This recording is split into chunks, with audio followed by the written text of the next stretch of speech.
হলো কিয়ামতের আগে পৃথিবীতে ব্যাপক ফিতনা দেখা দেবে।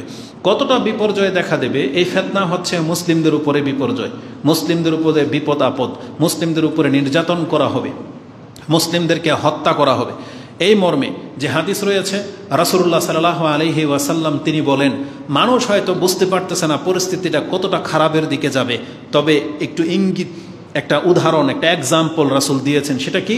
আবু হুরায়রা রাদিয়াল্লাহু তাআলা আনহু তিনি বলেন, আনি নবী সাল্লাল্লাহু আলাইহি ওয়াসাল্লাম ক্বালা লা তাকুমুস সাআতু হাত্তা ইয়ামুররু রাজুলু বিকবরি রাজুল ওয়া ইয়াকুল, কিয়ামত ততক্ষণ পর্যন্ত কায়েম হবে না এই পৃথিবীতে এমনও মুসলিম আছে যারা দিনের উপরে টিকে থাকতে চায়, তার উপরে এমন মুসিবত আসবে, তার রাষ্ট্রে, তার দেশে, তার সমাজে এমন বিপর্যয় দেখা দেবে, সে নিজেকে মুর্দা হওয়া পছন্দ করবে।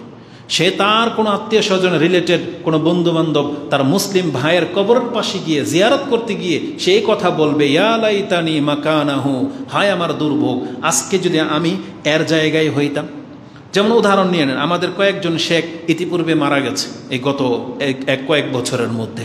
তাদের মধ্যে ধরে নেন বাংলাদেশের যারা গণ্যমান্য ব্যক্তি, তাদের মধ্যে হচ্ছে দেলোয়ার হোসেন সাইদি রাহেমাহুল্লাহ, তারপরে আব্দুল আল কাফি, তারপরে শাহাদাত খান ফয়সাল, যাদেরকে আমরা চিনি। এরকম আরও অনেক আলেমরা মারা গেছে।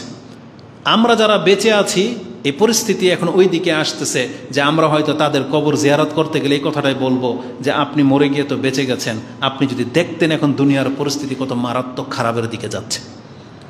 তা আজকে পৃথিবী, আমরাও যারা সৎলোকেরা মারা যাব, তার পরবর্তী যে যুগটা আসবে এটা আরও খারাপ হবে। কারণ রাসূলুল্লাহ সাল্লাল্লাহু আলাইহি সাল্লাম সেদিকে ইঙ্গিত করেছেন। তার মানে একজন মুসলিম ব্যক্তি সে তখন মরে যাওয়াটাকেই কল্যাণকর মনে করবে, যদিও হয়তো আমার আপনার মৃত্যুটা হবে কঠিন মৃত্যু, কেউ হয়তো আমাদেরকে মেরে দেবে, অ্যাক্সিডেন্ট হয়তো আমরা মরে যাব, হয়তো ভূমি ধস হবে, কোনো না কোনোভাবে আমরা মারা পড়ব। কিন্তু মরে যাওয়ার পরে যারা বাকি থাকবে তারা আফসোস করবে যে আমিও যদি ওই ঘটনার সাথে মরে যেতাম, এটা আফসোস করবে।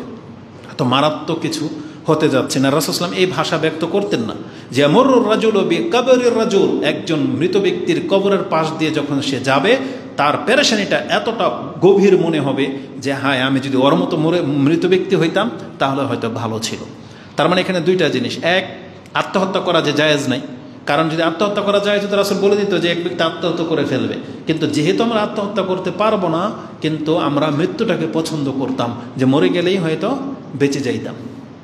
এটা আপনি বুখারী এবং মুসলিমে পেয়ে যাবেন। বুখারীতে কিতাবুল ফিতনার মধ্যে ৭১১৫, মুসলিমে হাদিসটি আপনি এটাও কিতাবুল আল ফিতানের মধ্যে পেয়ে যাবেন ৭১৩৭। তো বিপর্যয় এত পরিস্থিতির দিকে যাবে যে পৃথিবীতে মানুষ খারাপের সংখ্যা বেড়ে যাবে। আমি শুধু উদ্ধৃতি দিব না, কয়েকটা হাদিস বলতে হবে, এজন্য দ্রুত আমি সেদিকে চলে যাই। সময় যত বেশি দেরি হবে বা কিয়ামত যত কাছাকাছি চলে আসবে, পৃথিবীর সেই অবস্থার কথা ইঙ্গিত করা হচ্ছে। সেটা কি হবে? রাসূলুল্লাহ সাল্লাল্লাহু আলাইহি ওয়াসাল্লাম তিনি সাহাবায়ে কেরামদেরকে উপদেশ দিয়ে বলতেন যে আমি যেটা দেখতে পাচ্ছি, কি হবে তোমাদের যখন তোমরা সমস্ত মানুষগুলো, মুসলিমগুলা খারাপের মাঝে বসবাস করবে, তোমাদের চারপাশে যখন খারাপের সংখ্যা বেড়ে যাবে, কিভাবে তোমরা সেই দিন বেঁচে থাকবে? রাসূল সাহাবীদেরকে বলতেছেন কি হবে তোমাদের, এটা আমি নিয়ে ভাবি, যে আমার ভয় হচ্ছে। সে ভাষাগুলো কি? আব্দুল ইবনে আমর ইবনুল আস, আমর ইবনুল আস মানে আব্দুল ইবনে আমর ইবনুল আস, আন্না রাসূল সাল্লাল্লাহু আলাইহি ওয়াসাল্লাম ক্বাল কাইফা বিকুম ওয়া বিজামানিন, কিভাবে তোমরা থাকবে ওই সময়, ওই যুগে। অথবা তিনি বলেছিলেন ইউশিকু, আমার ভয় হয়, আই ইয়াতিয়া জামানুন, তোমাদের উপরে এমন একটা যুগ আসবে, গারবালুন নাস ফিহি গারবালাতান, যেইভাবে ভালো এবং মন্দকে চালা হয়, ছাকা হয়। যেমন ধরেন আপনি আটা নিয়ে আসছেন, আটাতে কেরি থাকে, মানে ময়লা থাকে, পোকা থাকে, তখন আপনি এটা চালনি দিয়ে চালেন, আটাগুলো পড়ে যায়, চালনিতে কি থাকে? ময়লা বা কীটপতঙ্গ থাকে। আপনি বিল্ডিং বানাতে বালু চালে না, বালুটা নিচে পড়ে যায়, চালনিতে কি থাকে? ময়লা, এগুলো থেকে যায়। আমাদেরকে চালা হবে, বরং আল্লাহ সুবহানাহু ওয়া তাআলা ফিল্টারিং করবেন পুরা পৃথিবীকে। আল্লাহ সুবহানাহু ওয়া তাআলা ভালো মানুষগুলোকে পৃথিবী থেকে বিদায় করে দিবেন, আর পৃথিবীতে টিকে থাকবে কারা? খারাপ মানুষগুলো। রাসূলুল্লাহ সাল্লাল্লাহু আলাইহি সাল্লাম এই কথাটাই বলেছেন যে ভালো মানুষের মৃত্যু হতে থাকবে, একমাত্র খারাপ রায় বাকি থাকবে। রাসূল বলেছেন এমন একটা যুগ আসবে ইউগারবালুন নাস, মানুষকে ছাকা হবে, চালা হবে, ফি গারবালাতান তাবকু হোসালাতুন মিনান নাস, শুধুমাত্র খারাপ মানুষগুলো পৃথিবীতে বেঁচে থাকবে, তারা শুধু বেঁচে থাকবে। কাদ মারিজাত উহুদুহুম ওয়া আমানাতুহুম, যারা তোমার সাথে ওয়াদাকে ভঙ্গ করবে, তোমার আমানতকে নষ্ট করবে।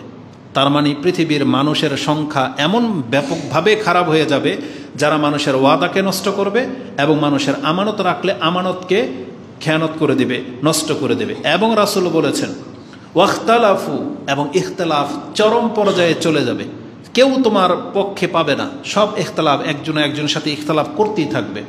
ফাকানু হাকাযা, এটা বলে দিয়ে রাসূল সাল্লাল্লাহু আলাইহি ওয়াসাল্লাম তার হাতের আঙ্গুলগুলোকে এভাবে শক্ত করে একটার ভিতরে একটা করে টাইট করে দেখায় না, এভাবে দেখিয়েছেন যে তোমার জন্য জীবনযাপন করা এরকম সংকীর্ণ হয়ে যাবে।